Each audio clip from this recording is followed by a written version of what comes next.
Hey everyone, I'm Peter Stories, here to guide you today.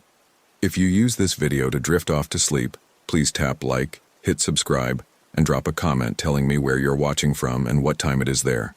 Now, settle in, get cozy, and let yourself relax.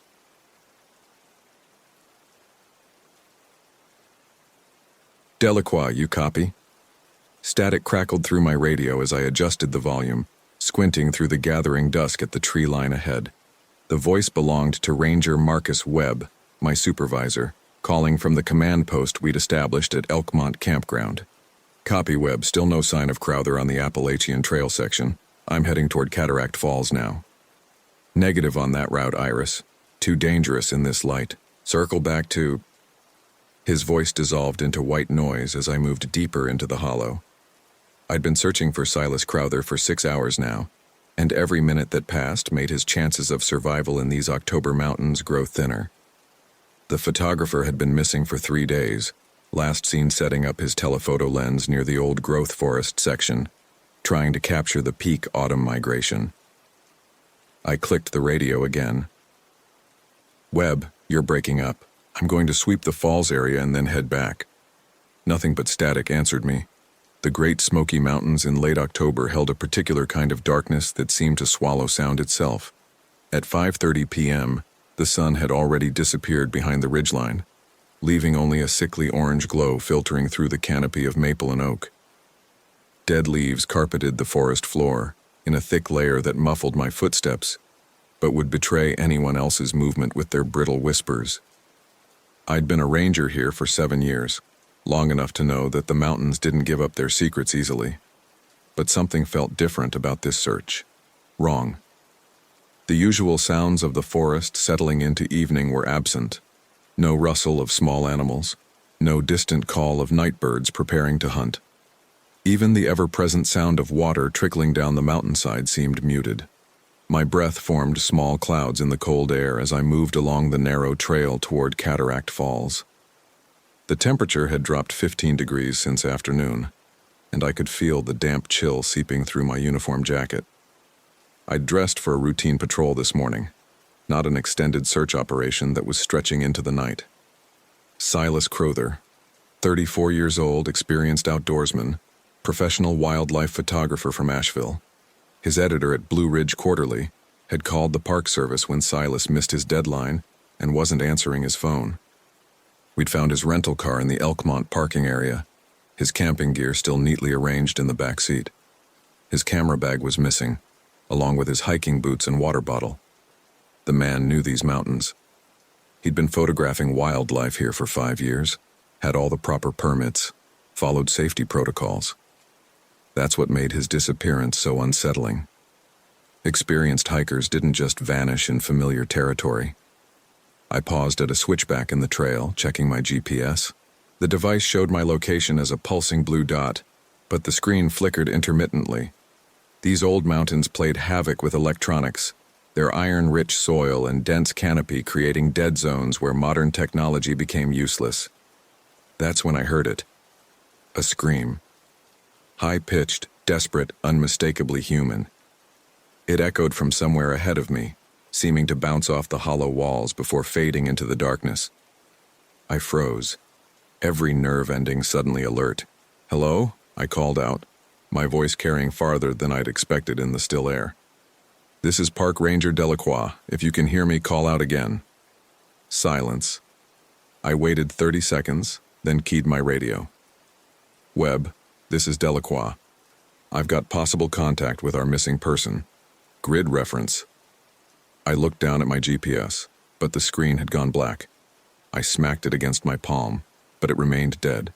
Another scream split the darkness, this one coming from a different direction, behind me and to my left, somewhere off the main trail. My heart hammered against my ribs as I pulled out my flashlight and clicked it on. The LED beam cut through the gloom, illuminating the pale trunks of birch trees and the reflective eyes of some small creature that quickly scurried away. "Silas? Silas Crowther?" I shouted. "I'm a park ranger. Keep making noise so I can find you." This time the response came immediately. Not a scream, but a low, keening wail that raised the hair on my arms.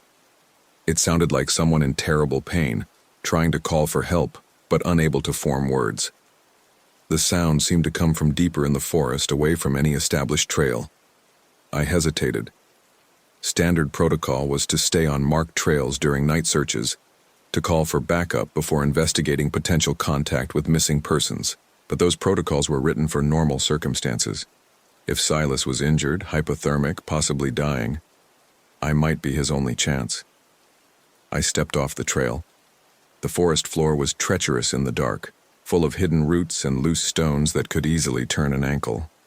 I moved carefully, sweeping my flashlight beam back and forth, calling out every few steps. The wailing had stopped, but I kept moving in what I thought was the right direction, following a game trail that wound between massive oak trees.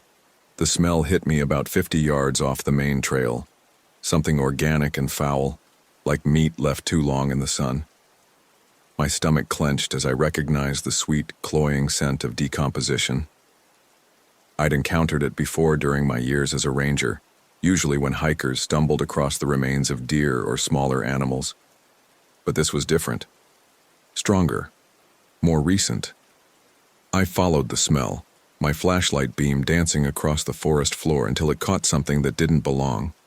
A flash of bright blue fabric, partially hidden beneath a pile of leaves. I approached slowly, my hand instinctively moving to the canister of bear spray clipped to my belt. It was a tent. A small, single-person backpacking tent, its rain fly torn and hanging in tatters. The fabric was stained with something dark that could have been mud or blood. The tent's entrance was unzipped, gaping open like a mouth. "Silas?" I whispered, though I already knew no one would answer. I knelt beside the tent and peered inside with my flashlight. Sleeping bag, torn and pulled half out of the tent. A small camping stove overturned. A water bottle empty. And scattered across everything dozens of photographs, some in protective sleeves, others loose and water-damaged. I picked up one of the clearer photos. It showed a magnificent bull elk, its antlers spread wide against the autumn foliage. The image was crisp, professional. Definitely Silas's work. But something about the photo troubled me. In the background, barely visible among the trees, was what looked like a human figure. Just a shadow, really, but distinctly bipedal. As I studied the photograph more closely, trying to make out details in the shadowy figure, another scream erupted from the darkness, much closer this time, maybe 20 yards away. But this scream was different from the others. It was sharp, sudden, and cut off abruptly, as if someone had clapped a hand over the person's mouth. I scrambled to my feet, dropping the photograph, and spun toward the sound. My flashlight beam swept across the trees, catching nothing but bark and leaves and the occasional glint of spiderwebs heavy with dew. "I'm a park ranger," I shouted. "If you're hurt, I can help you." The response came not as a scream this time, but as a voice. Weak, barely audible, but unmistakably human. "Help. Please." The voice seemed to come from my right, deeper into the forest. I started toward it, moving as quickly as I dared across the uneven ground. Branches caught at my uniform, and twice I had to stop and untangle myself from thorny vines. "Keep talking," I called. "I'm coming toward you. Help. Can't. Please." The voice was getting weaker, more distant. I picked up my pace, my flashlight beam bouncing wildly as I pushed through the underbrush. Behind me, Silas's destroyed campsite fell away into darkness. I'd been moving for about 5 minutes when I realized something was wrong. The voice had been leading me steadily uphill, away from the falls, away from any water source. An injured person would try to stay near water, and the voice itself, now that I thought about it more carefully, had sounded strange. The words were too evenly spaced, too consistent in volume despite the speaker's apparent distress. I stopped walking and stood perfectly still, listening. The forest around me was silent except for the sound of my own breathing and the rapid beating of my heart. No insects, no small animals moving through the leaves, no distant sound of water. It was as if the entire ecosystem had fled this part of the mountains. That's when I noticed the smell again. Not the decomposition scent from the campsite, but something else. Something that made my primitive brain recoil with instinctive fear. It was musky, acrid, with an undertone of old sweat and something metallic. It was the smell of a predator. I turned in a slow circle, playing my flashlight beam across the trees surrounding me. The light seemed weaker now, its batteries draining faster than they should have. In the distance, maybe 100 yards away, I caught a glimpse of something moving. Not the quick scurry of a small animal, but something larger, something that moved with purpose and intelligence. "Hello?" I called, but my voice came out as barely more than a whisper. The movement stopped. I waited, every muscle tense, my hand gripping the flashlight so tightly my knuckles ached. After what felt like hours but was probably only seconds, I saw it again. A shadow detaching itself from a cluster of trees, moving parallel to my position, stalking me. I needed to get back to the trail. Now. I turned and started walking as quickly as I could manage without running. Running would trigger a chase response in whatever was following me, and in this terrain at night I wouldn't get far. Behind me I could hear the soft whisper of footsteps in the leaves, matching my pace. My radio crackled to life. "Delacroix, your position, copy?" Webb's voice was broken and distorted, but it was the most beautiful sound I'd ever heard. I fumbled for the radio with one hand while keeping my flashlight trained ahead of me. "Webb, this is Delacroix. I'm off trail, approximately half a mile southwest of Cataract Falls. I've found evidence of our missing person, but I think..." The radio went dead. Not static, not crackling, completely silent. I looked down at the device and saw that the battery indicator showed full power, but the display was blank. Behind me, the footsteps had stopped. I turned around slowly, my flashlight beam sweeping across the forest. Nothing. Just trees and shadows and the growing certainty that I was being watched by something that understood exactly what it was doing. That's when I heard Silas's voice. "Ranger, thank God. I'm hurt. Can you help me?" The voice came from ahead of me, in the direction I'd been walking.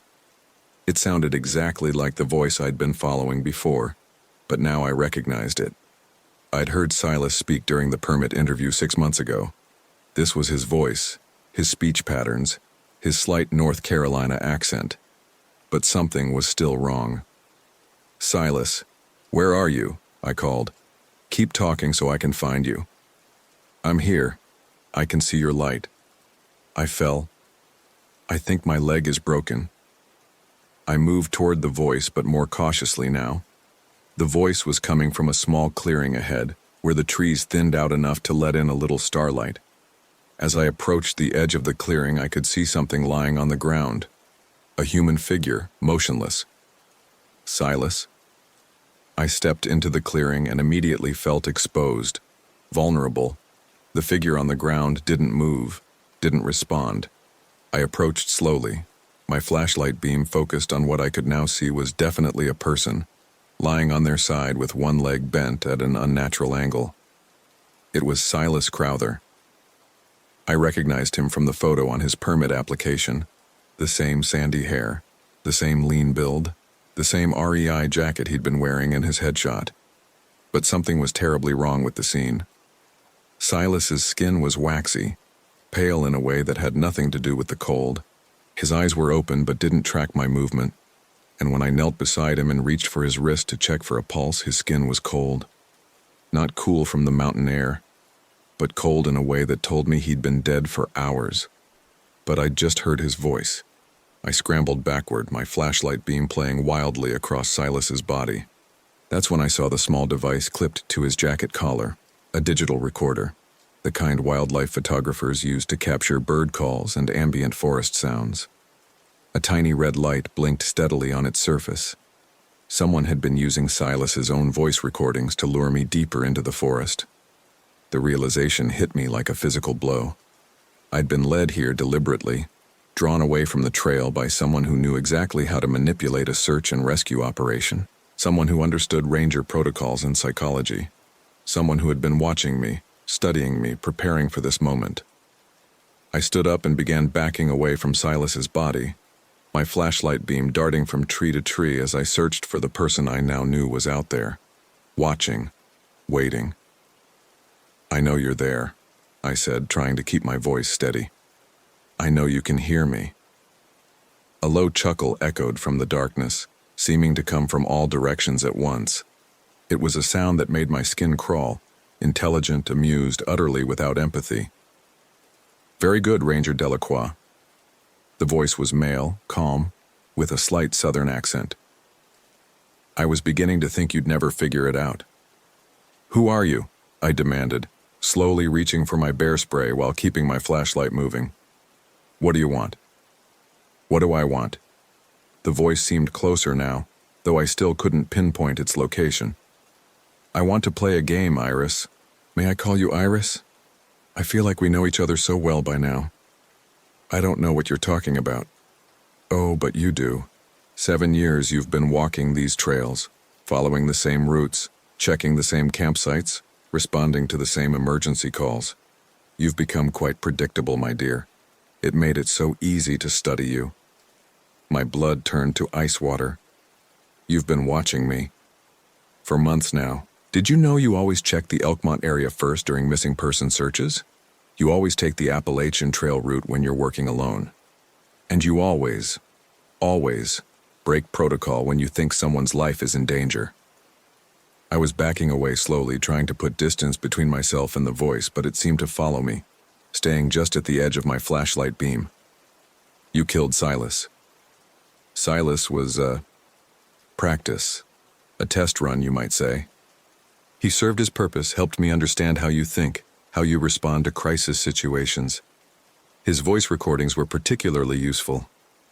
"You're insane." Am I? Or am I simply the most dangerous predator in these mountains? Do you know what I used to do, Iris? I was a ranger, just like you. Worked these same trails for 8 years before they let me go. The pieces clicked together in my mind. Victor Ashford. Silence. Then another chuckle, this one with an edge of approval. "You remember. I'm flattered, though I suppose my departure was rather memorable. What did they tell you about why I left the service?" I remembered now. 3 years ago, before my time in this sector, there had been a ranger named Victor Ashford who'd been dismissed for conduct unbecoming. The official story was that he'd been caught harassing female hikers, making inappropriate comments, using his authority to intimidate people, but there had been whispers of something more serious. Missing persons cases that were never properly investigated, evidence that disappeared, reports that were buried. They said you were harassing visitors. Such a mundane way to describe it. I prefer to think of it as research. Learning about fear, about vulnerability, about the precise moment when a person realizes they're no longer the apex predator in their environment. I felt a tree trunk against my back and realized I'd been unconsciously retreating. I was trapped against a massive oak, with nowhere to go except deeper into the forest or back toward the clearing where Silas's body lay. "What do you want from me?" "I want you to run, Iris. I want you to use all that training, all that experience, all those survival skills they taught you at the academy. I want you to show me what 7 years in these mountains has taught you about staying alive. And if I don't, then this becomes very boring very quickly. And believe me, you don't want to bore me. Ask Silas what happens to people who bore me." I could see movement now at the edge of my flashlight beam, shadows that shifted and flowed in ways that weren't quite natural. Victor was moving around me, staying just out of sight, but close enough to make sure I knew he was there. "I'll give you a head start," he continued, his voice now coming from a different direction. 30 seconds to get moving before I begin hunting you in earnest. Use them wisely. My team will come looking for me. Your radio is dead, your GPS is disabled, and Ranger Webb thinks you're still searching the Appalachian Trail section. By the time they realize you're missing, well, let's just say these mountains are very good at keeping secrets. I heard the soft click of a stopwatch. 30, 29, 28. I ran. I crashed through the underbrush like a wounded animal, my flashlight beam bouncing wildly as I stumbled over roots and fallen logs. Behind me, I could hear Victor counting down, his voice carrying easily through the still air. 15, 14, 13. I needed to think, to plan, to use my knowledge of these mountains instead of just running blindly. But terror had taken over my higher brain functions, reducing me to pure instinct. Flee, hide, survive. 7, 6, 5. I dove behind a fallen tree just as Victor reached 0. The forest went silent except for my ragged breathing and the thunder of my heartbeat in my ears. I clicked off my flashlight and crouched in the darkness, trying to control my breathing, trying to think. Victor had all the advantages. He knew these mountains as well as I did, probably better. He'd had months to prepare for this, to scout locations, to plan escape routes. He had military training. I remembered now that his personnel file had mentioned Special Forces experience before he joined the Park Service. And most importantly, he'd already demonstrated that he was willing to kill. But I had advantages too. I knew the ranger stations, the emergency shelters, the radio relay points. I knew which trails led to roads, which valleys were too dangerous to traverse at night, which ridgelines offered the best vantage points. If I could keep my head, think strategically instead of just reacting, I might be able to turn this predator-prey dynamic around. The sound of footsteps moving through the leaves told me Victor was on the move. He wasn't trying to be quiet. He wanted me to know he was coming, wanted to keep me afraid, keep me running instead of thinking. I needed to change the game. Instead of running away from Victor, I needed to start moving toward something, toward help, toward a radio, toward a weapon. The nearest ranger station was 3 miles northeast, but that would mean traversing some of the most difficult terrain in the park. The emergency shelter at Buckeye Gap was closer, maybe 2 miles, and it had a hardline telephone that couldn't be jammed or disabled. But first, I had to lose Victor. I started moving, staying low, using my hands to feel for obstacles instead of relying on the flashlight. Every few seconds I paused to listen, trying to track Victor's position by sound. He was methodical, thorough, checking behind trees and rocks with the patience of someone who had done this before. A branch cracked about 50 yards to my left. I froze, pressing myself against the trunk of a large maple tree. Victor's footsteps were getting closer, accompanied by the soft whisper of brush being pushed aside. He was tracking me, following the path of broken branches and disturbed leaves I'd left during my panicked flight. Come out wherever you are," Victor called softly. His voice was playful, almost sing-song, like a parent playing hide-and-seek with a child. "You're leaving quite a trail, Iris. All that ranger training, and you're crashing through the forest like a frightened deer." He was right. In my panic, I'd abandoned everything I knew about moving quietly through wilderness. I was making it easy for him. I started moving again, but this time I forced myself to slow down, to place each step carefully, to duck under branches instead of pushing through them. It was agonizingly slow, but after a few minutes, I could no longer hear Victor behind me. That's when I heard the screaming again. This time it wasn't coming from a recording. It was live, immediate, and absolutely terrifying. Someone was in agony, their voice raw with pain and desperation. The scream seemed to come from somewhere ahead of me in the direction I'd been moving. I stopped walking and listened more carefully. Between the screams, I could hear a voice, Victor's voice, speaking in low, calm tones. I couldn't make out the words, but the cadence was almost conversational, as if he were having a casual chat with whoever was screaming. Another victim. Victor had someone else out here, someone he was torturing while he hunted me. The screams were bait, designed to draw me toward him, to make me abandon my careful retreat and come running to help. But what if it wasn't bait? What if there really was someone else out here? Someone Victor had captured before he started hunting me? Could I live with myself if I ran away while someone was being tortured to death? The screaming stopped abruptly, cut off as if by a gag or a hand clamped over the victim's mouth. In the sudden silence, I heard Victor's voice more clearly. "She's listening, you know. Ranger Delacroix is out there somewhere trying to decide whether to come save you or save herself. What do you think she'll choose?" A muffled response, barely audible. "I think she'll come. She's the type. 7 years of training, all those search and rescue missions, all that conditioning to put other people's safety ahead of her own. She won't be able to help herself." I was crying now. tears of frustration and rage streaming down my face. Victor knew exactly what he was doing, knew exactly which psychological buttons to push. He was using my own training, my own sense of duty, as a weapon against me. But he was also revealing his position. The conversation was coming from a specific location, maybe 100 yards ahead and slightly uphill from where I crouched. If I could circle around, approach from an unexpected direction, maybe I could surprise him. Or maybe that's exactly what he wanted me to think. I stayed where I was, trying to think through the tactical situation. Victor had military training, which meant he understood misdirection, diversion, the art of making an enemy think they had an advantage when they were actually walking into a trap.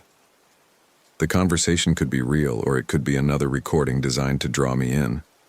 The muffled voice spoke again, louder this time, more desperate, and this time I recognized it. Please, don't hurt her. She doesn't deserve this. It was Silas. Silas Crowther, who I'd seen lying dead in the clearing, was somehow alive and begging Victor not to hurt me. My mind reeled. Had I been wrong about what I'd seen? Had Silas been unconscious, not dead? Or was this another recording, another piece of psychological warfare designed to confuse and disorient me? Ah, she recognizes your voice, Victor said. I can tell from the way she stopped moving. Come on out, Iris. Your friend here is very much alive, though he won't be for much longer if you keep hiding in the dark. I forced myself to think rationally. I'd checked Silas for a pulse, felt his cold skin, seen his glassy, unresponsive eyes. He'd been dead for hours. Either I'd been completely wrong about what I'd observed, which was possible given the poor lighting and my emotional state, or Victor was using recordings to create an elaborate deception. But what if I was wrong? What if Silas was alive, injured, hypothermic enough to seem dead but still clinging to life? What if my amateur medical assessment had been mistaken? I couldn't take the chance. I started moving toward the sound of Victor's voice, but carefully this time, using every skill I'd learned in 7 years of wilderness work. I moved from tree to tree, checking each position before advancing, staying low, controlling my breathing. If this was a trap, I'd spring it on my terms, not his. As I got closer, I could hear the conversation more clearly. Victor was talking to someone, and that someone was responding with what sounded like Silas's voice. But there was something wrong with the rhythm of the exchange, something artificial about the timing of the responses. I crept to within 30 yards of Victor's position, and finally got a clear view of what was happening. Victor Ashford sat on a fallen log in a small clearing, illuminated by a battery-powered lantern. He was exactly what I'd expected. Tall, lean, with the weathered look of someone who'd spent years in the outdoors. His hair was longer than regulation length and streaked with premature gray. His clothes were military surplus camouflage, and a large hunting knife hung from his belt. On the ground in front of him, arranged in a grotesque parody of a conversation, were 3 bodies. Silas Crowther lay exactly as I'd seen him before, obviously dead. Next to him was an older woman I didn't recognize, her hiking clothes torn and stained with blood. And beside her was a teenage boy, maybe 16, whose expensive hiking gear suggested he came from money. All 3 bodies had small digital recorders clipped to their clothing. Victor held a remote control in his hand, pressing buttons to trigger different voice recordings. He was having a conversation with corpses, using their own voices to create the illusion of live victims. The psychological impact was devastating. For a moment I couldn't move, couldn't breathe, couldn't process what I was seeing. This wasn't just murder. It was a form of desecration so profound, so utterly devoid of humanity, that my mind struggled to accept it as real. Victor looked up from his grisly tableau and smiled directly at me, though I was certain he couldn't see me in the darkness beyond his lantern's glow. Hello, Iris. I was wondering when you'd join us. I remained motionless, hoping he was bluffing, that he hadn't actually spotted me. The night vision scope makes you quite visible, I'm afraid. You've been standing there for almost 2 minutes now. I was beginning to think you'd been struck speechless by my little performance. Night vision. Of course, military training would include familiarity with night vision equipment, and these mountains were dark enough that such devices would provide an overwhelming advantage. Come out where I can see you properly. We have so much to discuss. I had no choice. Victor could see me, could track my movements, could probably pick me off with a rifle shot if he chose to. My only hope was to keep him talking, to look for an opportunity to escape or fight back. I stepped into the lantern's glow, my hands raised but ready to reach for my bear spray if the opportunity presented itself. There we are, much better. Please, have a seat. Victor gestured to a rock formation across from his position. Make yourself comfortable. You're completely insane. So you keep saying. But I prefer to think of myself as evolved. Do you know what I learned during my years as a ranger, Iris? I learned that human beings are just another animal species, and not a particularly impressive one. Strip away the technology, the social structures, the artificial constructs of civilization, and what you have left is a weak, slow, poorly adapted primate with delusions of grandeur. I remained standing, calculating distances, looking for weapons or escape routes. The clearing was surrounded by dense forest, but Victor's night vision scope would give him a huge advantage if I tried to run. But occasionally, Victor continued, very occasionally, you encounter a human being who understands their true nature. Someone who accepts that they are either predator or prey, hunter or hunted. Someone who chooses to embrace their position in the food chain rather than hiding from it. And you think that's what you are? A predator? I know what I am. The question is, what are you? Victor stood up and began walking slowly around the perimeter of the clearing, staying always in the lantern's light, keeping me in sight. I turned to track his movement, my hand creeping toward the bear spray on my belt. For 7 years you've played at being a predator. You carry weapons, you track people through the wilderness, you rescue the weak and lost. But it's all pretense, isn't it? Deep down, you know your prey. You know that when faced with a real predator, all your training becomes useless. Is that what this is about? Proving some kind of point about human nature? This is about truth, Iris. About stripping away illusions and revealing what lies beneath. Your friend Silas thought he was a predator too. He had all the right equipment, all the outdoor skills, all the confidence that comes from years of successful wilderness photography. But when I took away his advantages, his radio, his GPS, his escape routes, he became just another frightened animal, begging for his life. Victor had completed his circuit of the clearing and was now standing directly across from me, the 3 bodies arranged between us like some horrific buffer zone.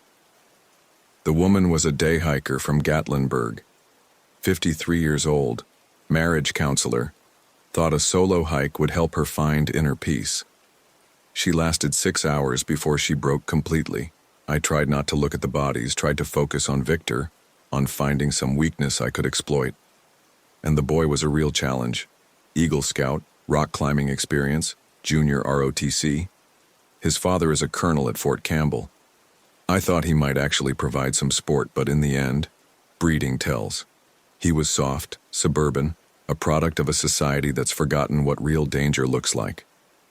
What do you want from me? I want to see which one you really are, Iris. Predator or prey. I want to put you in a situation where all your training, all your equipment, all your backup systems have been taken away, and see what's left. See if there's anything real underneath all that ranger bravado. Victor reached into his jacket and pulled out a military-style combat knife, its blade reflecting the lantern light. I'm going to give you a choice. You can try to run, in which case I'll hunt you through these mountains until I catch you. Or you can stand and fight right here, right now, and at least die on your feet instead of on your belly. Those aren't the only options. Aren't they? Your radio is dead. Your GPS is disabled. You're 3 miles from the nearest ranger station, in the middle of the night in terrain you know is difficult even in daylight. And I have night vision, superior weapons, military training, and most importantly, I have nothing left to lose. Victor was right about most of it, but he'd made one crucial mistake.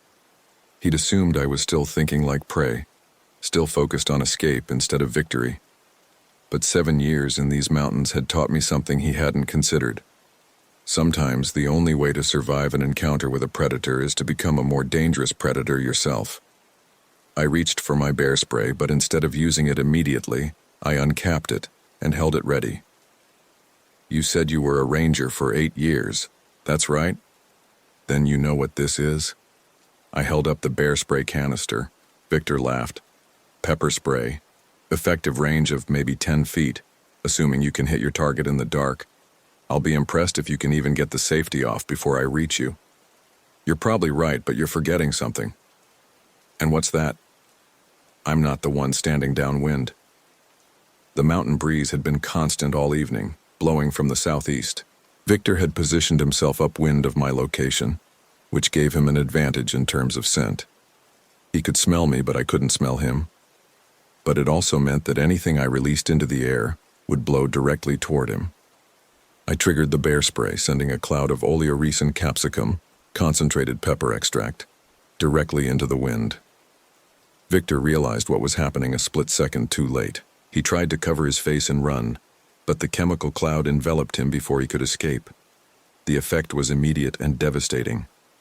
Victor dropped his knife and fell to his knees, his hands clawing at his eyes, his breathing becoming labored as the pepper extract inflamed his respiratory system.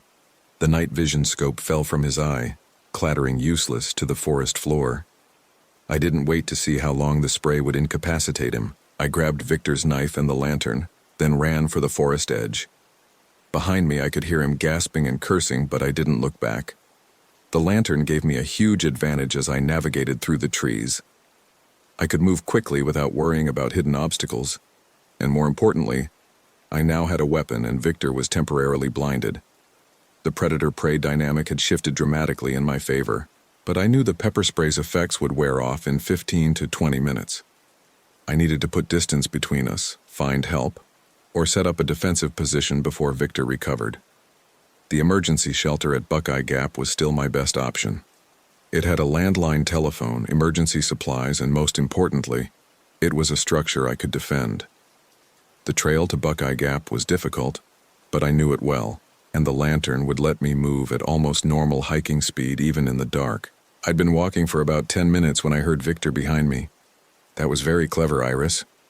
His voice carried through the forest, no longer the calm, controlled tone from before. Now there was rage in it, and pain, but also something worse, excitement. I underestimated you. I won't make that mistake again. I quickened my pace, using the lantern to navigate around fallen logs and through dense undergrowth. The trail to Buckeye Gap was marked, but the markers were designed for daylight navigation. At night, with adrenaline flooding my system, it was easy to miss turns or take wrong paths. You know what this means, don't you? Victor's voice was closer now, maybe 100 yards behind me. This means you really are a predator after all. That little pepper spray trick showed real tactical thinking. I'm impressed. I ignored his taunts and focused on the trail. The elevation was increasing steadily, which meant I was heading in the right direction. The emergency shelter was built on a ridgeline about 800 feet above the valley floor. Of course, it also means I can stop holding back. I was trying to give you a sporting chance before, but you've proven you don't need one. Now we can play by real rules. A branch snapped somewhere to my left, not behind me, but to the side. Victor was no longer following my trail. He was moving parallel to my position, using his knowledge of the terrain to cut me off. I stopped and listened carefully. The forest around me was still unnaturally quiet, but I could hear movement in at least 2 directions. Either Victor was circling me, or there was more than one person out here. The thought that Victor might have accomplices sent a fresh wave of terror through my system. If there were multiple people hunting me, my chances of reaching the shelter became virtually 0. But as I stood there trying to track the sounds, I realized something else. The noises weren't coordinated enough to be multiple people working together. They were too random, too scattered. Victor was making noise deliberately, trying to confuse me about his position and direction of movement. I started moving again, but this time I left the trail and headed directly up the mountainside. It was more difficult terrain, but it would be harder for Victor to predict my route. The lantern made me visible from a distance, but I needed the light to avoid cliffs and dangerous drops. Where are you going, Iris? There's nothing up there but rocks and empty sky. You're boxing yourself in. Victor was right. The ridgeline above me was exposed, with little cover and nowhere to retreat if he cornered me there. But the emergency shelter was my only real hope of rescue. Even if I could evade Victor until dawn, he could track me indefinitely once the sun came up. I needed to reach that telephone. The climb was exhausting. The loose rock and steep grade forced me to use my hands as much as my feet, and carrying the lantern made everything more difficult. Behind me, I could hear Victor climbing as well, and he was gaining ground. "You're making this too easy," he called. "All I have to do is follow the light." He was right. The lantern was a beacon advertising my position to anyone within miles, but without it I'd be climbing blind, and one wrong step would send me tumbling down the mountainside. I reached a narrow ledge about 50 feet below the ridgeline and made a decision. I set the lantern down and continued climbing in darkness, using my hands to feel for holds and testing each step before committing my weight. It was terrifyingly slow, but at least Victor would no longer be able to track me by the light. Behind me, I heard him reach the ledge where I'd left the lantern. "Clever girl. But you know these mountains as well as I do, Iris. We both know there are only 3 ways off that ridgeline: the trail you came up, the emergency shelter, or a 200-foot drop into Maple Creek. I don't have to see you to know where you're going." I reached the top of the ridge and immediately felt the full force of the mountain wind. Up here, above the tree line, the air was bitter cold and moving fast enough to steal the breath from my lungs. Without the shelter of the forest canopy, the stars provided just enough light to make out the basic shape of the terrain. The emergency shelter was a small stone building about 200 yards east along the ridgeline. It had been built by the Civilian Conservation Corps in the 1930s and upgraded over the decades with modern communications equipment and emergency supplies. Most importantly, it was solid construction, with a heavy wooden door that could be barred from the inside. I started moving along the ridge, staying low to avoid being silhouetted against the sky. The rocky ground made it easier to move quietly, but it also meant Victor would have trouble tracking me once he reached the ridgeline. I was halfway to the shelter when I heard Victor climbing the final section below me. His breathing was labored from the climb and probably still affected by the pepper spray, but he was moving with the steady determination of someone who'd done this kind of pursuit before. "I can smell you, Iris," he called softly. "Fear has a very distinctive scent, and yours is getting stronger." I picked up my pace, no longer worrying about noise discipline. If Victor could track me by scent, stealth was pointless. I needed to reach the shelter before he gained the ridgeline. The stone building appeared out of the darkness like a fortress. It was exactly as I remembered. Thick walls, narrow windows, heavy door with an old-fashioned iron latch. I ran the last 20 yards and threw myself against the door. It was locked. I pulled at the handle, pushed against the wood, even tried to lift the door on its hinges, but nothing moved. The shelter was secured with a modern deadbolt that required a key. "Looking for this?" I spun around to find Victor standing 30 feet away, silhouetted against the stars. He held up a ring of keys, metal glinting in the faint light. "Ranger Master keys. I kept mine when they terminated my employment. You'd be amazed how useful they've been over the years." I pressed my back against the shelter door and tried to think. Victor was between me and the trail down the mountain. The only other escape route was the cliff edge, which was certain death. I was trapped exactly where he'd predicted I'd go. "This is the end of the line, Iris. No more running, no more tricks, no more tactical advantages. Just you and me and the truth about what you really are when everything else is stripped away." Victor started walking toward me, and I could see that he'd recovered his combat knife. The pepper spray had done its job, but its effects had worn off. His eyes were red and watery, but his movements were steady and purposeful. "I want you to know that I respect what you did back there. The pepper spray, the misdirection with the lantern, those were the actions of someone who understands survival. You're not the prey animal I thought you were." He was 10 feet away now, close enough that I could see his face clearly in the starlight. His expression was calm, almost serene, like someone who'd found inner peace. But that just makes this more interesting. Killing sheep gets boring after a while. But killing a wolf, that's something special. I still had the bear spray, but most of it had been expended in the clearing, and what was left wouldn't be effective in this wind. I had no other weapons, no backup, no way to call for help.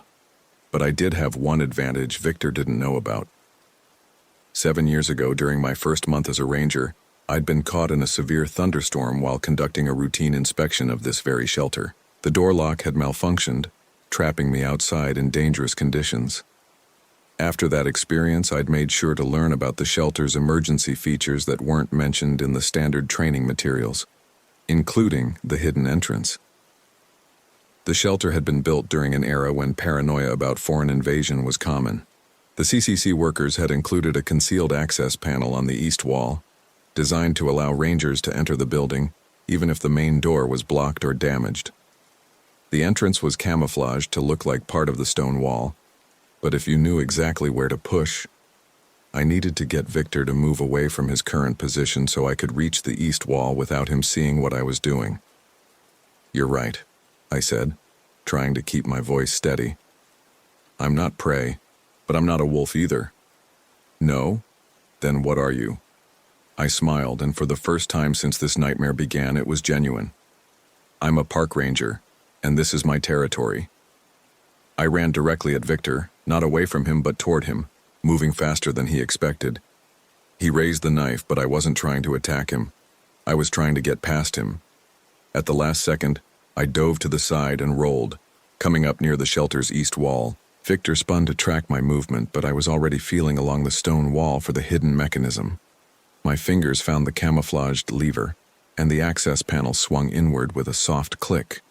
I squeezed through the narrow opening just as Victor's knife scraped against the stone where my head had been. Inside the shelter, I slammed the panel shut and engaged the internal locking mechanism. The main door might be locked from the outside, but the emergency systems were designed to give priority to people inside the building.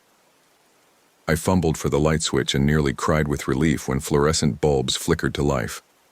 The shelter was exactly as I remembered: emergency supplies, medical kit, and most importantly, a red telephone mounted on the wall. I grabbed the phone and dialed 911. The line was clear, and after 2 rings, I heard the most beautiful sound in the world. 911, what's your emergency?" "This is Park Ranger Iris Delacroix, badge number 4471. I'm at the Buckeye Gap Emergency Shelter in Great Smoky Mountains National Park. I have multiple homicides and an active pursuit situation. I need immediate backup and medical support." "Copy, Ranger Delacroix. Can you confirm your location?" "Buckeye Gap Shelter, grid reference." The lights went out. In the sudden darkness, I heard Victor's voice coming from directly outside the shelter wall. "Emergency shelters are wonderful things, Iris. Solar power, battery backup, satellite communications. But they do have one weakness." There was a metallic sound, like wire cutters closing. "The external power connections are very accessible if you know where to look." The phone in my hand was completely dead. Of course, the real beauty of these old CCC buildings is their construction. Solid stone walls, heavy timber framing, designed to last for decades. They're also remarkably soundproof. I felt my way to the emergency supply cabinet and found a flashlight. Its beam revealed that the shelter was well stocked with food, water, medical supplies, and even emergency blankets. Everything I needed to survive for days. Everything except a way out. "You can't stay in there forever, Iris, and now that I know where you are, I can take my time. I can be very patient when I need to be." I checked the hidden panel, but Victor had somehow jammed it from the outside. The main door was still locked, and the windows were too narrow for an adult to squeeze through. "I'm curious about something," Victor continued, his voice maddeningly calm. "When you called 911, how much did you tell them? Did you mention my name? Did you give them enough information to connect this to the other disappearances?" Other disappearances. How many people had Victor killed over the years? How many missing person cases had been written off as hiking accidents or wild animal attacks? "You see, Iris, you've created a bit of a problem for me. Up until tonight, my activities have been discreet. Random hikers, solo campers, people who wouldn't be missed for days or weeks. But you're different. You're a park ranger. People will come looking for you. I found the shelter's emergency radio and tried to raise the ranger station, but the device was as dead as the telephone. Victor had done a thorough job of cutting me off from outside communication, which means I'm going to have to accelerate my timeline. I'd planned to spend days with you, really explore the full range of psychological pressure techniques, but now we'll have to compress the experience. Something heavy struck the main door. Once, twice, 3 times. Victor was using a log or large rock as a battering ram. The door was solid, but the frame was old wood that would eventually give way under sustained assault. I want you to know that this isn't personal, Iris. You're simply the most challenging prey I've encountered in these mountains. Killing you will be educational. I searched frantically through the emergency supplies, looking for anything that could be used as a weapon. The medical kit contained scalpels, but they were too small to be effective against someone Victor's size. There were tools for building emergency fires, but nothing that would help in hand-to-hand combat. The battering resumed, and I could see the door frame beginning to splinter. That's when I noticed the emergency flare gun. It was designed for signaling rescue aircraft, but the flares were essentially small rockets filled with magnesium and other incendiary chemicals. Fired at close range, a flare could cause devastating burns or start a fire that would consume everything in its path. I loaded the flare gun and positioned myself behind the heavy wooden table in the center of the shelter. If Victor got through the door, I'd have one shot to stop him. The battering stopped. In the sudden silence, I could hear my own heart hammering against my ribs. Last chance, Iris. Open the door and come out, and I'll make it quick. Force me to come in after you, and I'll take my time. I didn't respond. Couldn't respond. My mouth was too dry, my throat too constricted with fear. Have it your way. The final blow shattered the door frame completely. The heavy door swung inward, and Victor stepped into the shelter. He still carried the combat knife, but now he also had a long-handled axe, probably taken from the shelter's firewood supply. Hello, Iris. Miss me? I raised the flare gun, but Victor just smiled. A flare gun? Clever. But you only get one shot, and I'm betting you've never fired one before. The recoil alone will probably knock you down. He was right. I'd never used a flare gun, had no idea how accurate it would be or how much kick it would have. But it was the only weapon I had. Tell me something, Victor said as he advanced slowly across the shelter. In all your years as a ranger, did you ever wonder what it would be like to be on the other side? To be the one lost in the wilderness, hoping someone would find you before it was too late? Every day. And now you know. How does it feel? I aimed the flare gun at Victor's chest and pulled the trigger. The recoil was worse than I'd expected, and the muzzle flash temporarily blinded me. But I heard Victor scream, and when my vision cleared, I saw him rolling on the shelter floor, his jacket on fire. The flare had struck him in the shoulder and embedded itself in his clothing. The magnesium charge was burning at over 3,000 degrees, and the fabric was spreading the fire across his upper body. Victor rolled frantically, trying to extinguish the flames, but the chemical fire couldn't be smothered easily. The shelter filled with acrid smoke and the horrible smell of burning synthetic fabric. I grabbed the emergency medical kit and ran for the broken door, but Victor's hand shot out and caught my ankle. His grip was like a steel trap, and even with his upper body on fire, he was strong enough to drag me down. If I'm dying, he gasped through the pain, you're coming with me. The combat knife was still in his other hand, and he raised it to strike at my leg. I kicked frantically, trying to break free, but Victor's grip was too strong. That's when I heard the helicopters. The sound was faint at first, but growing rapidly louder. Search and rescue helicopters, probably launched as soon as my 911 call was cut off. Help was coming. Victor heard them too, and his expression shifted from determination to desperate rage. He knew his time was running out. He released my ankle and stumbled to his feet, the fire still burning across his shoulder and chest. The pain had to be excruciating, but he moved with the mechanical determination of someone running on pure adrenaline. They won't find enough of you to identify, he snarled, raising the knife. I rolled away from his strike and scrambled toward the shelter door. Behind me, I could hear Victor following, his breathing labored and wheezing from smoke inhalation. I made it outside just as the first helicopter crested the ridgeline. its searchlight cutting through the darkness like a sword. The beam found me immediately, and I waved frantically to signal my position. Victor appeared in the doorway behind me, his clothing still smoldering, his face a mask of burns and rage. He raised the knife one final time, but the helicopter's searchlight caught him full in the face, blinding him. The next few minutes were chaos. Rappelling ropes dropped from the helicopter, and armed park rangers descended like angels. Victor was still fighting when they reached him, still trying to complete his kill even as the fire consumed his clothing, and his strength failed. They had to tackle him to the ground and cuff his hands behind his back.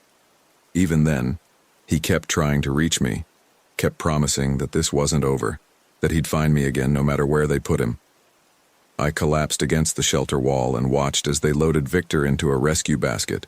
The burns covered most of his upper body, and I could see that his breathing was becoming more labored. The smoke inhalation might kill him before they could get him to a hospital. Part of me hoped it would. The medical team that checked me over said I was suffering from exhaustion, dehydration, and shock, but nothing that wouldn't heal. They wanted to airlift me to the hospital for observation, but I refused. I needed to see the crime scene, needed to make sure Victor's victims were recovered with dignity. It took 2 days to find all the bodies. Victor had been killing people in these mountains for over 3 years, using his knowledge of ranger procedures and remote locations to make the murders look like hiking accidents. The official count was 11 victims, but investigators suspected there were more that would never be found. Victor survived his burns but suffered permanent lung damage from smoke inhalation. He was sentenced to 11 consecutive life terms without possibility of parole. During his trial, he never showed any remorse, never explained his motivations beyond a twisted philosophy about predators and prey. I testified at his sentencing hearing. When I finished my statement, Victor looked directly at me and smiled. It was the same calm, serene expression he'd worn that night on the mountain. "This isn't over, Iris," he whispered as they led him away. "Someday I'll get out, and when I do, I'll come back to these mountains. I'll wait for you." That was 3 months ago. I've been on administrative leave since then, seeing department psychologists and trying to process what happened. Everyone says I should feel proud of surviving, that I showed remarkable courage and resourcefulness under extreme conditions. But I don't feel proud. I feel hollow, changed in ways I'm still trying to understand. I still work as a park ranger, still walk these same trails, still respond to missing person calls. But everything is different now. Every shadow could hide a predator. Every broken branch could mark a killer's passage. Every scream in the night could be real. The worst part is the waiting. Because I know Victor was right about one thing. This isn't over. He's in maximum security prison now, but he's young and healthy despite his injuries. He could live for decades, and the whole time, he'll be planning his return to these mountains. Planning his return to me. Sometimes late at night when I'm alone at the ranger station, I find myself listening for the sound of footsteps in the forest, waiting for the radio to crackle with reports of missing hikers, wondering if today will be the day I hear that Victor Ashford has escaped. And sometimes, God help me, I find myself looking forward to it. Because I learned something about myself that night on Buckeye Ridge. I learned that Victor was right. I am a predator, and the next time we meet, I'll be ready for him. My name is Iris Delacroix, and I am a park ranger in the Great Smoky Mountains. I've been walking these trails for 7 years, and I know every ridge, every valley, every hiding place these mountains have to offer. Victor Ashford thinks he's the apex predator in this wilderness. He's wrong. These are my mountains now, and if he ever comes back, I'll be waiting.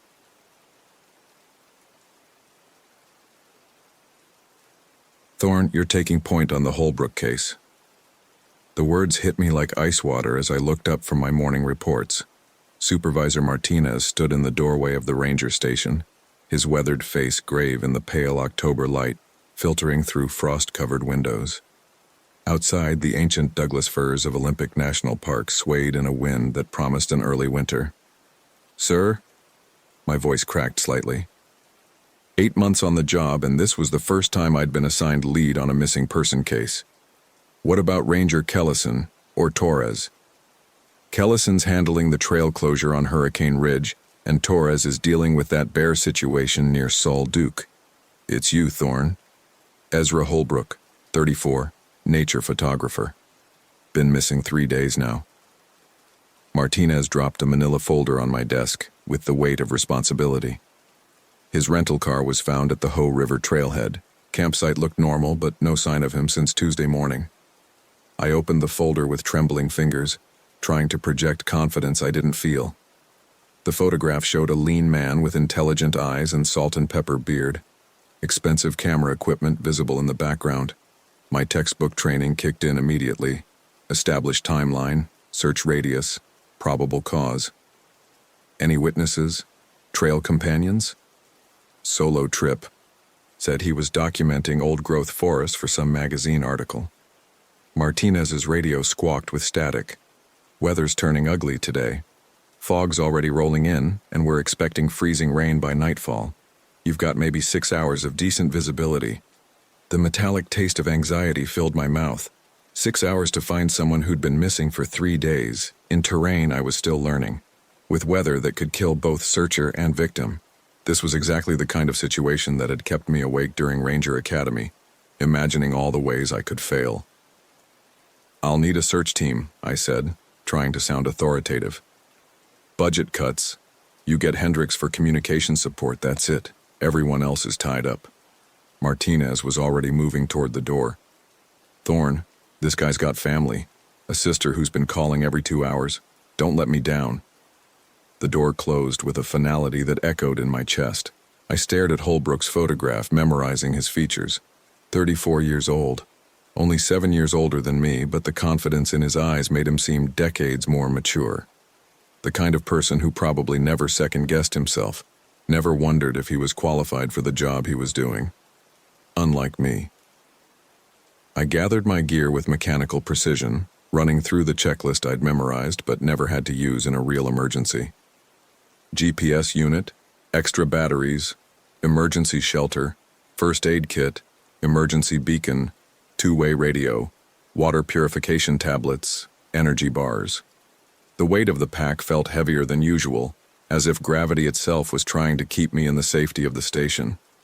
Hendricks met me at the parking area, a 22-year-old seasonal worker whose enthusiasm usually grated on my nerves. Today, his eagerness was reassuring. Ready to be a hero, Ranger Thorne? He grinned, shouldering his own pack. I've got the radio gear set up. We'll have constant communication with the station. Let's just focus on doing our jobs, I replied, but his confidence was infectious. Maybe this would be straightforward. Maybe Holbrook had just gotten turned around, was sitting somewhere waiting for rescue with nothing worse than wounded pride and mild hypothermia. The drive to Hoh River took 40 minutes through increasingly dense forest. Ancient trees pressed close to the narrow road, their massive trunks disappearing into fog that seemed to thicken with each mile. By the time we reached the trailhead, visibility had dropped to maybe 50 yards. Holbrook's rental car sat in the nearly empty parking lot like an accusation.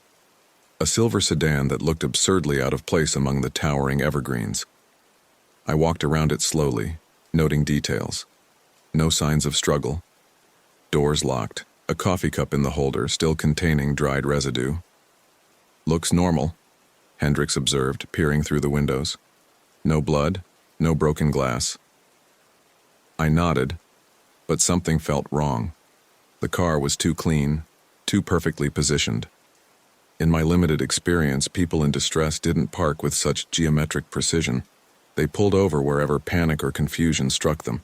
The trailhead information board showed a map of the area, a spiderweb of interconnected paths leading deeper into the rainforest. Holbrook could have taken any of them.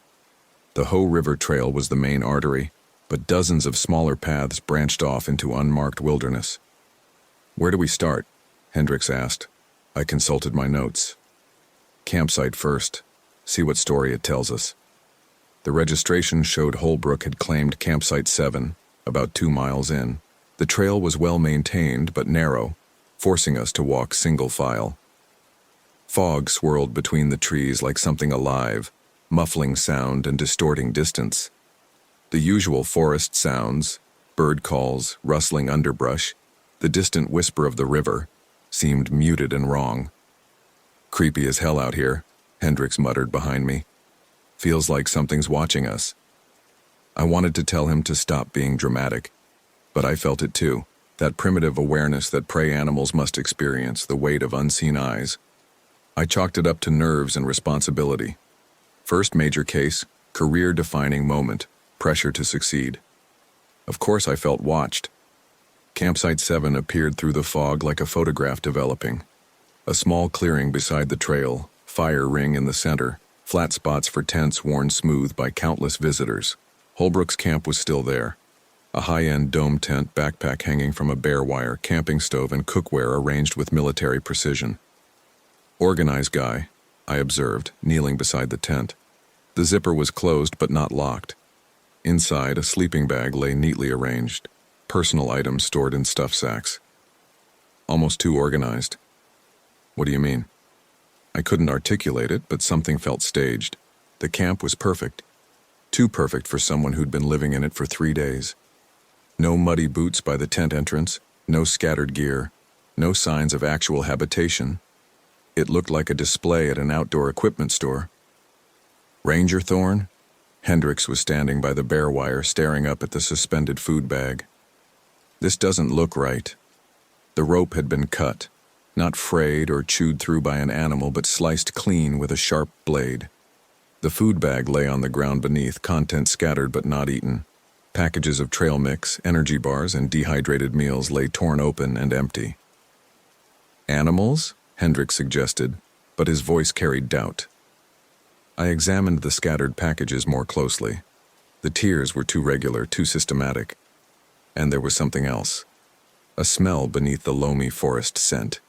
Something sharp and chemical that made my sinuses burn. "Someone was here," I said, standing slowly. "Someone human. How can you tell?" I pointed to a footprint in the soft earth near the food scatter. Boot tread, size 11 or 12, with a distinctive wear pattern on the heel. Not Holbrook's prints. I'd studied the photographs of his hiking boots from the car. These were different. Heavier. Military-style treads. My radio crackled to life. "Unit 7, this is base. Status report." I keyed the mic. "Thorn here. We're at the campsite. Found evidence of human interference. Someone else was here." Static filled the air for several seconds before Martinez's voice returned, distorted and distant. "Say again, Unit 7. You're breaking up." I tried again, speaking slowly and clearly. "Evidence of human interference at the campsite. Requesting backup for expanded search. Can't. Static. Weather moving in. Check back in 2 hours." The radio went dead. I tried different frequencies, adjusted the antenna, checked the battery. Nothing but static and the occasional burst of what might have been voice but was too distorted to understand. "Equipment failure?" Hendricks asked. "Or interference?" I looked around the campsite with new eyes. The perfect arrangement. The cut rope. The chemical smell. "We need to expand the search. Start with the main trail." We followed the Hoh River Trail deeper into the forest, looking for any sign of Holbrook's passage. The fog continued to thicken until we could barely see 20 feet ahead. The sound of our footsteps seemed unnaturally loud, as if the forest was holding its breath. Half a mile past the campsite, I found the first real clue. A piece of expensive camera equipment lay beside the trail, a telephoto lens worth thousands of dollars. The lens cap was missing, and the glass showed spiderweb cracks as if it had been deliberately smashed. Who throws away gear like this, Hendricks wondered, turning the damaged lens in his hands. "Someone who's running," I said, "or someone who wants us to think that." The trail ahead split into 3 directions. Left toward the river, right up a steep ridge, straight ahead deeper into old-growth territory. No obvious signs indicated which way Holbrook might have gone. I consulted my topographic map, trying to think like a nature photographer. Where would he go for the best shots? The old-growth groves offered spectacular subjects, but the ridge would provide better lighting and composition options. "Your call, boss," Hendricks said. "Which way?" The weight of command pressed down on me. 3 paths, 3 chances to be wrong. In the academy, they'd taught us to trust our instincts, but what instincts did I have? 8 months of routine patrols, tourist assistance, and incident reports. Nothing that prepared me for this. I chose the ridge path. The trail climbed steeply through dense undergrowth, switchbacking up the mountainside. The fog thinned slightly as we gained elevation, but the temperature dropped noticeably. Ice crystals began forming on exposed branches, and our breath came in visible puffs. Halfway up the ridge, we found Holbrook's backpack. It sat in the middle of the trail as if placed there deliberately. No drag marks, no signs of struggle. The pack was expensive hiking gear, maybe $400 worth of equipment. Nobody abandons something that valuable without good reason. Inside, we found what remained of Holbrook's supplies. Water bottles, extra clothing, a detailed trail map with notations in red ink. The map showed his planned route, a circuit through the old-growth groves with specific locations marked for photography. "Look at this," Hendricks said, holding up a small digital recorder. "Voice memos, maybe?" I pressed play. Holbrook's voice emerged from the tiny speaker, tinny but clear. Day 3, morning, found incredible light filtering through the canopy about 2 miles past the campsite, getting shots that could make my career. There's something special about this place, something ancient. The recording continued with technical details about camera settings and composition. Nothing unusual until the final entry. Day 3, afternoon. Something's wrong. I keep hearing footsteps behind me, but when I turn around, nothing's there. Probably just an animal, but it's following me, staying parallel to the trail. I'm going to head back to camp. Try again tomorrow when I'm not so jumpy. The recording ended there. "When was this made?" I asked. Hendricks checked the timestamp. Tuesday afternoon, 2 days ago. The same day Holbrook disappeared. He'd been heading back to camp when something happened. But his backpack was here, a mile from the campsite, on a completely different trail than his planned route. My radio burst to life with a shriek of static that made us both jump. For a moment, I thought I heard a voice, distant and distorted, but it faded before I could make out words. "Base, this is Unit 7, I called. "We've found the subject's backpack and equipment, requesting immediate backup." Only static answered. "Maybe it's the weather," Hendricks suggested, but his voice carried doubt. "Atmospheric interference." I didn't believe it either. The radio had worked fine during routine patrols, even in worse weather than this. But equipment failure was preferable to the alternative, that someone was deliberately jamming our communications. The fog began to clear as afternoon wore toward evening, revealing the true scope of the wilderness around us. From our position on the ridge, the forest stretched endlessly in all directions, broken only by the silver thread of the Hoh River far below. Somewhere in that vast green maze, Ezra Holbrook was waiting for rescue. Or had been waiting. I pushed the thought away and focused on the evidence. Backpack here, damaged camera equipment on the main trail, campsite showing signs of disturbance. The pattern suggested someone running, dropping gear to move faster. But running from what? "We should head back," Hendricks said, checking his watch. "It'll be dark in 2 hours."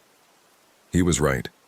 Standard protocol called for withdrawing to base camp before nightfall, especially with communication difficulties. But the thought of spending another night while Holbrook remained missing gnawed at me. What kind of ranger gave up when someone's life hung in the balance? 1 more hour, I decided. We'll follow this ridge east, see if we can spot any other signs. Hendricks nodded reluctantly. I could see the doubt in his eyes, the recognition that we were pushing beyond safe parameters. But he followed without argument as I led us along the narrow ridge trail. The path wound through increasingly dense forest, massive Douglas firs and western hemlocks creating a canopy so thick that even with the fog lifting, the understory remained dim and shadowed. The temperature continued to drop, and ice began forming on metal surfaces of our equipment. That's when I saw the shelter. It sat in a small clearing about 50 yards off the main trail, almost invisible among the trees. Not a standard camping structure, but something more permanent. Logs and tarps arranged to blend seamlessly with the natural environment. Military surplus camouflage netting draped over the entire structure. "What the hell is that?" Hendricks whispered. I signaled for quiet and approached carefully. The shelter was old but well-maintained, obviously constructed by someone with serious survival skills. Multiple escape routes led away from the clearing in different directions. Cache points for supplies were hidden among the trees. This wasn't a casual campsite. This was a base of operations. Inside the shelter, we found evidence of long-term habitation, sleeping gear, cooking equipment, and something that made my blood run cold: detailed maps of the park with patrol routes marked in red ink. My patrol routes, Hendricks' routes, every ranger's regular pattern of movement through the forest. "Someone's been watching us," I said, my voice barely above a whisper. "For a long time." But that wasn't the worst discovery. Pinned to one wall was a collection of photographs. Park visitors, hikers, campers, dozens of people who'd passed through the area over what looked like months or years. Each photo was annotated with dates, times, locations. Some faces were circled in red ink. Ezra Holbrook's face stared back at me from the center of the collection. His photo was recent, taken with a telephoto lens while he worked at his campsite. The annotation read, "EH, solo traveler, expensive equipment, isolated location, perfect." Perfect for what? My hands shook as I studied the other photographs. Some of the circled faces looked familiar. Missing person cases from the past few years that had never been solved. Hikers who'd simply vanished without a trace, leaving behind only abandoned campsites and confused families. "We need to get out of here," Hendricks said, his voice tight with fear. "Right now." I knew he was right, but my legs felt like they were made of lead. The implications of what we'd found were overwhelming. Someone had been using Olympic National Park as a hunting ground, someone with intimate knowledge of ranger operations, patrol schedules, and the vast wilderness areas where a person could disappear forever. That's when I heard the footsteps.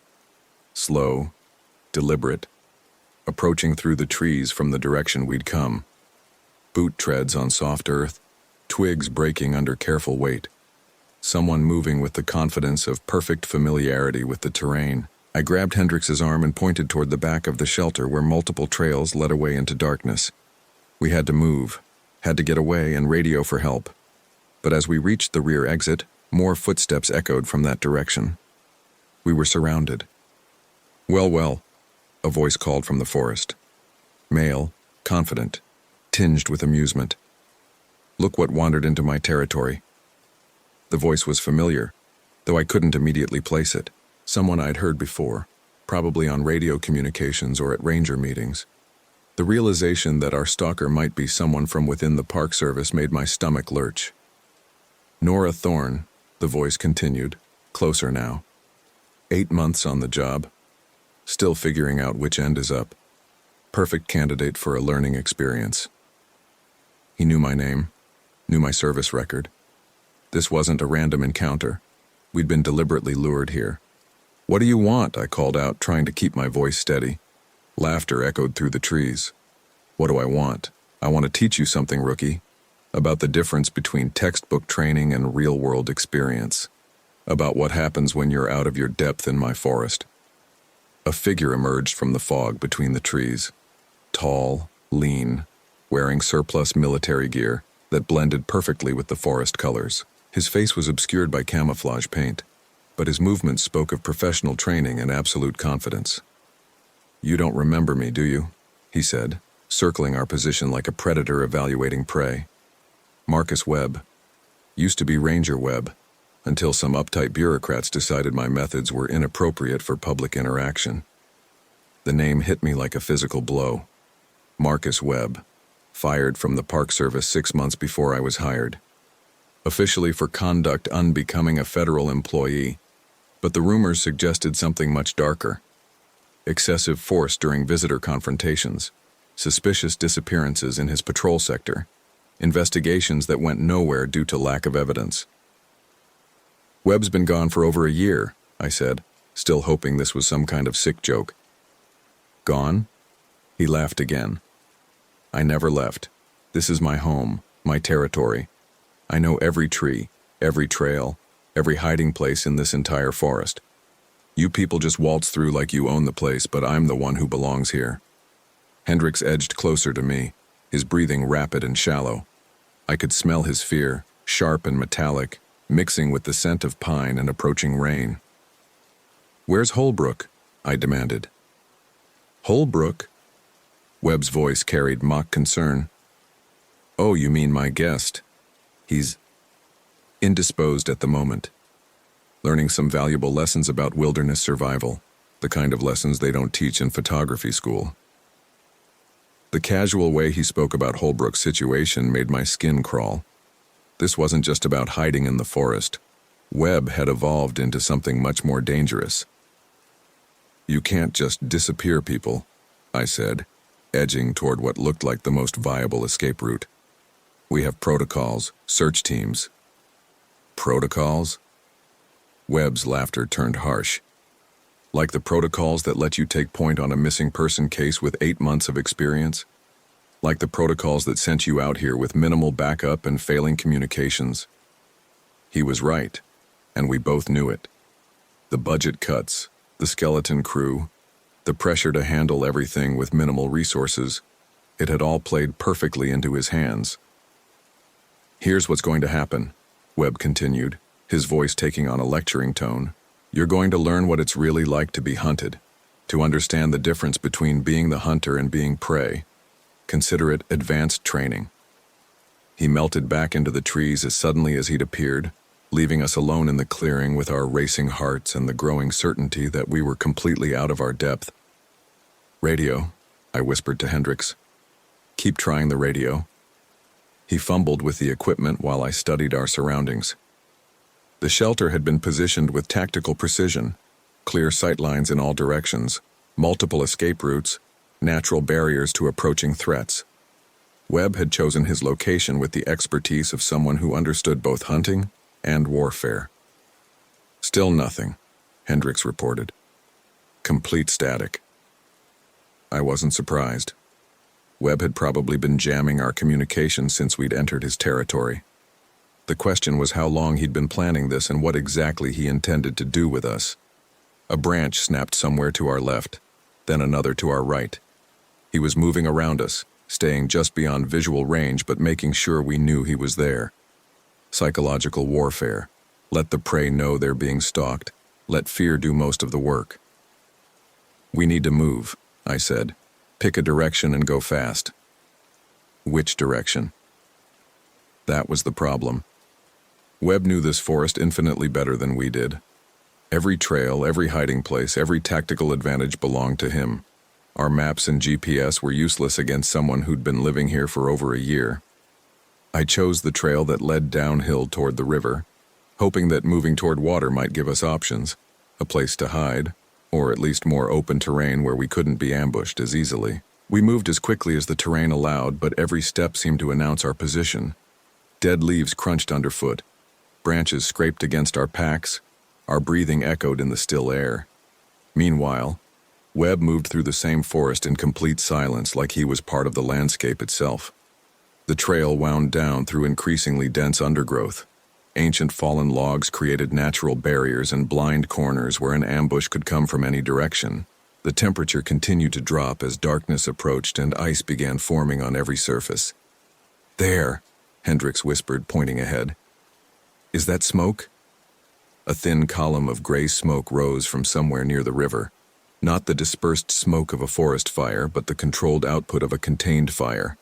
A campfire, or something similar. We approached carefully, using the massive tree trunks as cover. The smoke led us to another clearing, this one larger and more open than the shelter site. In the center sat a crude structure, part cabin, part bunker, constructed from logs and salvaged materials, and tied to a tree beside the structure was Ezra Holbrook. He was alive but clearly in bad shape. His clothes were torn and dirty, his face showed signs of physical abuse, and he sat in an unnatural position that suggested restraints we couldn't see from our angle. But he was breathing, and his eyes were alert. "It's a trap," Hendricks whispered. "Has to be." I knew he was right. Webb had left Holbrook visible and accessible. the perfect bait to draw us into whatever he had planned. But we couldn't just leave him there. This was exactly the kind of impossible choice that my training had never prepared me for. "Cover me," I said. "If this goes bad, run for the river." Before Hendricks could protest, I moved toward the clearing. Every step felt like walking through deep water, each movement requiring enormous effort against my body's survival instincts. I made it halfway to Holbrook before Webb's voice stopped me cold. "Predictable," he said from somewhere behind me. "Textbook response, rush in to save the victim without adequate reconnaissance or backup. They really didn't teach you much at that academy, did they?" I spun around but couldn't locate him. His voice seemed to come from everywhere and nowhere, a trick of acoustics and forest terrain that left me disoriented and exposed. "Here's your first lesson in real-world tactics," Webb continued. "Never approach a potential ambush site without knowing all the variables." Something struck the ground near my feet, a small object that took me a moment to recognize. A hand grenade, military surplus, with the pin still in place. Not armed, but a clear message about the level of preparation I was dealing with. "Your friend Holbrook has been very educational," Webb said. "Told me all about his photography project, his schedule, his plans. Amazing how cooperative people become when properly motivated." I could see Holbrook more clearly now. His eyes were wide with terror, and I could see fresh bruises on his face. Whatever Webb had done to extract information, it hadn't been gentle. "What do you want from us?" I called out. "Entertainment," Webb replied. "It gets boring out here, living alone, watching the same routine patrols week after week. You people have no imagination, no adaptability. But a little pressure, a real challenge, and we find out what you're actually made of." A sound from behind made me turn. Hendricks was backing away from the clearing, his face pale with terror. Something had spooked him, something I couldn't see from my position. That's when I noticed the other trees around the clearing. Nearly invisible in the gathering darkness, more figures were tied to trunks scattered throughout the area. Other missing hikers, other victims of Webb's educational games. Not all of them appeared to be alive. The full scope of what we'd stumbled into hit me like a physical blow. This wasn't just about Holbrook or even about us. Webb had been using Olympic National Park as his personal hunting preserve for months, maybe years. The missing person cases that had never been solved, the hikers who'd simply vanished, they were all here, trophies in his twisted collection. Impressive, isn't it? Webb's voice carried a note of pride. Took me months to set up, but it's been worth every effort. A perfect laboratory for studying human behavior under extreme stress. I had to get Hendricks and myself out of here. Had to get word to the outside world about what Webb was doing. But first I had to try to save the people who were still alive. "Holbrook," I called out, moving closer despite every instinct screaming at me to run. "Can you hear me?" His head turned toward me, and I could see intelligence in his eyes despite the obvious trauma. He was trying to tell me something, his mouth moving in what looked like urgent whispers. I got close enough to hear him. "Behind you." "He's right behind you." I spun around just as Webb materialized from the shadows not 10 feet away. Up close, he was even more intimidating. Tall, lean, with the kind of physical conditioning that spoke of obsessive training. His face was painted in military camouflage patterns, but I could see enough to recognize the cold intelligence in his eyes. "Lesson number 2, he said conversationally, as if we were discussing trail maintenance instead of life and death. "Always maintain 360-degree awareness.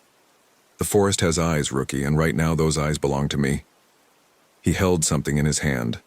Not a weapon, but some kind of electronic device. A GPS tracker, I realized. He'd been monitoring our exact position the entire time. "You've been learning about me from my shelter, my photographs," Webb continued. "Fair's fair. Let me tell you what I've learned about you." He began walking slowly around me, just beyond arm's reach, like a predator sizing up prey. Nora Thorne, 27 years old, graduated Ranger Academy with above-average scores but no real-world experience. Assigned to Olympic National Park as your first posting because nobody else wanted a rookie. You've been trying to prove yourself ever since, taking on extra responsibilities, volunteering for difficult assignments. Every word was accurate, which meant he'd been watching me much longer than I'd realized. "You're afraid of failing," he continued. "Afraid that everyone will realize you don't belong here, that you're not cut out for this job. That fear makes you reckless, makes you take chances you shouldn't take, like accepting lead responsibility on a missing person case, like coming out here with minimal backup, like walking into an obvious trap to save someone you don't even know." The psychological profile was devastatingly accurate. Webb had identified every insecurity, every pressure point that drove my decision-making. He knew me better than I knew myself. "The beautiful thing about fear," he said, stopping directly in front of me, "is how it reveals character. Some people rise above it, become heroes. Others crumble completely. Which category do you think you fall into, Nora?" Before I could answer, a gunshot echoed through the forest. Webb's head snapped toward the sound, his confident demeanor flickering for the first time. "That wasn't part of the plan," he muttered. Another gunshot, closer this time. Then the sound of someone crashing through underbrush, moving fast and making no attempt at stealth. "Hendricks?" I called out. "Here." His voice came from somewhere near the river. "I got through. Radio worked down by the water. Backup's coming." Webb's expression shifted from confusion to cold anger. "Impossible. I've been jamming all frequencies." "Higher elevation at the water," I said, finally understanding. "Line of sight to the radio tower. Your jamming only works in the forest canopy." For the first time since this nightmare began, Webb looked uncertain. His perfect plan had a flaw, and backup was actually coming. The distant sound of helicopters began to echo through the valley, but Webb was too experienced to panic. Instead, he adapted. "Change of plans," he said, pulling out a military-style knife. "Advanced lesson in crisis management. Sometimes the situation deteriorates beyond recovery. When that happens, you eliminate the evidence and disappear." He moved toward Holbrook with clear intent. I had seconds to act before Webb killed his primary witness and melted back into the forest, where he could continue his hunting games indefinitely. I lunged forward, grabbing for the knife. Webb was stronger and more experienced, but I had desperation and the element of surprise. We went down together, rolling in the dirt and dead leaves, fighting for control of the weapon. Up close, I could smell him. Unwashed clothing, wood smoke, and something else. Something chemical and sharp that reminded me of the scent at Holbrook's campsite. Fear pheromones, I realized. He collected them, studied them, probably used them as psychological weapons against his victims. The knife sliced across my forearm, sending hot pain shooting up to my shoulder, but I managed to knock it away, sending it spinning into the darkness beyond the clearing. Webb was on his feet first, moving with the fluid grace of a trained fighter. I scrambled backward, trying to put distance between us, but he was faster and more agile. "You have no idea what you're interfering with," he snarled. "This is scientific research, understanding the human response to existential threat. The data I've collected could revolutionize." A rifle shot cut off his words. Webb spun around, clutching his shoulder, blood seeping between his fingers. Hendricks stood at the edge of the clearing, holding a weapon I didn't recognize. "Standard Ranger training," he said, his voice shaky but determined. "Every park employee qualifies with firearms, even seasonal workers." Webb stared at him with something approaching respect. "Not bad, kid. Maybe you've got some potential after all." The sound of helicopters was getting closer, and I could hear voices calling through the forest. The cavalry was finally arriving, but I knew Webb well enough by now to realize he wouldn't be taken easily. "This isn't over," he said, backing toward the tree line. "I know this forest better than anyone. I'll disappear, wait for things to cool down, then start again somewhere else. There are lots of national parks, lots of inexperienced rangers who need education." "Webb!" I called out as he reached the edge of the clearing. "Why? Why do this?" He paused, looking back with something that might have been genuine regret. "Because someone has to teach the lessons that the academy won't," he said. "Someone has to show you what you're really dealing with out here. The wilderness isn't just trees and animals, Nora. The most dangerous predator in any forest walks on two legs and thinks like you do." Then he was gone, melting into the forest with the same silent efficiency he'd demonstrated all day. By the time the rescue teams reached us 5 minutes later, there was no trace of Marcus Webb except for the blood on the ground and the victims tied to trees throughout his makeshift laboratory. The helicopters brought in medical teams, forensic specialists, and enough firepower to secure the entire area. Holbrook and 3 other surviving victims were evacuated to regional hospitals. The bodies of 7 other hikers were recovered from Webb's collection, finally providing answers for families who'd been waiting months or years for news. But Webb himself had vanished completely. The manhunt continued for weeks, bringing in tracking dogs, thermal imaging, and specialists from multiple law enforcement agencies. They found more campsites, more evidence of his long-term presence in the park, but no trace of the man himself. I spent 2 days in the hospital getting treated for cuts, hypothermia, and psychological evaluation. The trauma counselors kept asking how I felt about the experience, whether I was having nightmares, if I wanted to talk about my survival response. What I wanted was to get back to work. But when I returned to the ranger station, everything had changed. Martinez treated me differently, with a kind of careful respect that made me uncomfortable. Hendricks looked at me like I was some kind of hero, which I definitely wasn't. And every time I walked into the forest, I found myself checking sight lines and escape routes, listening for footsteps that might not belong to animals. Webb had been right about one thing. The experience had taught me lessons they don't cover in academy training, about the difference between textbook preparation and real-world crisis, about how quickly a routine assignment could become a fight for survival, about the kinds of predators that choose wilderness areas as their hunting grounds. Most importantly, he'd taught me that being a park ranger meant more than guiding tourists and maintaining trails.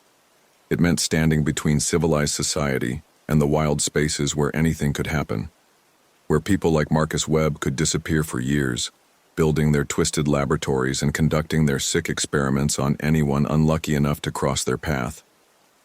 3 months later, I was promoted to senior ranger and given responsibility for training new recruits.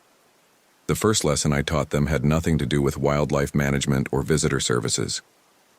The most dangerous animal in any forest, I told them, is the one that can think like you do, the one that can plan, adapt, and use your own training against you. Always remember that when you put on this uniform, you're not just protecting people from bears and bad weather. You're protecting them from each other. Some of the recruits looked confused by this emphasis on human threats. They'd joined the Park Service to work with nature, not to hunt monsters in the wilderness. But I could see understanding in a few faces. The ones who'd paid attention to the missing person statistics, who'd noticed the patterns in unsolved cases, who understood that predators don't always have claws and fangs. 6 months after the Webb incident, I was leading a routine patrol along the Hoh River Trail when I found something that made my blood run cold. Fresh boot prints in the mud beside the trail, size 11 or 12, with a distinctive wear pattern on the heel. The same pattern I'd memorized from that terrible day in Webb's territory. I called for backup immediately, but by the time additional rangers arrived, the prints had been washed away by an unexpected rain shower. The incident was logged as possible wildlife encounter because I had no evidence beyond my own recognition of a boot tread pattern. But I knew what I'd seen.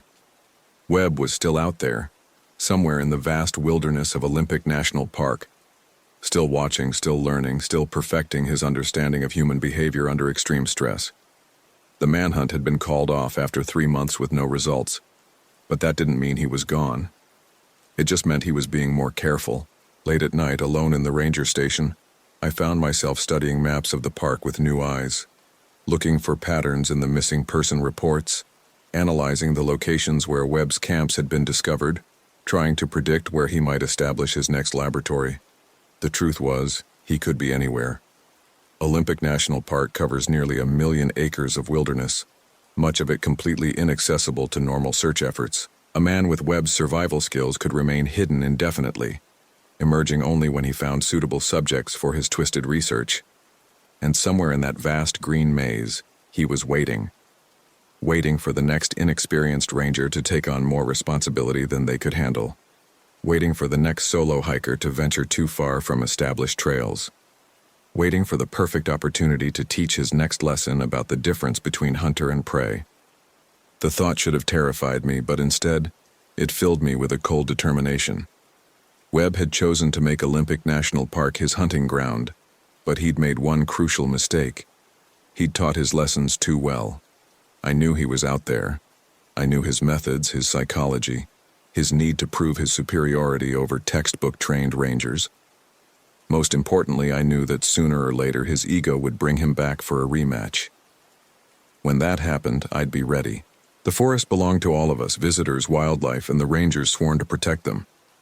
People like Marcus Webb were invasive predators, disrupting the natural balance and turning places of beauty into theaters of terror. My job was to restore that balance. I kept Holbrook's camera lens on my desk as a reminder. The expensive equipment Webb had destroyed as a casual demonstration of power. The shattered glass reflecting my face in fractured pieces. Every time I looked at it, I remembered the weight of responsibility that came with wearing the ranger uniform. Someone had to stand guard at the boundary between civilization and wilderness. Someone had to be ready when the monsters emerged from the deep forest wearing human faces and carrying human intelligence turned toward inhuman purposes. Someone had to make sure that when families sent their loved ones into the beautiful, terrible wilderness of places like Olympic National Park, they came home with nothing worse than tired feet and amazing photographs. But late at night, when the wind howled through the ancient trees and fog rolled in from the Pacific, I sometimes wondered if Webb was right about one thing. Maybe the academy training really was inadequate preparation for what rangers faced in the field. Maybe the real education only came through experiences like the one that had nearly killed Hendrix and me. Maybe the most important lessons could only be learned in the dark places where textbook knowledge meant nothing, and survival depended on instincts you didn't know you possessed. If that was true, then Marcus Webb had been an effective teacher after all. He taught me that the wilderness was more dangerous than I'd ever imagined, but not because of the wild animals or harsh weather. The real danger came from the predators who walked upright and used human intelligence to perfect their hunting techniques. The ones who chose isolation not for solitude or spiritual connection, but as camouflage for activities that would be impossible in civilized society. And the most terrifying lesson of all, they were out there right now, in every national park, every state forest, every wilderness area where people went to escape the complications of modern life, waiting in the shadows between the trees, studying their next subjects, planning their next educational demonstration. The forest had eyes, just like Webb said, and some of those eyes belonged to monsters.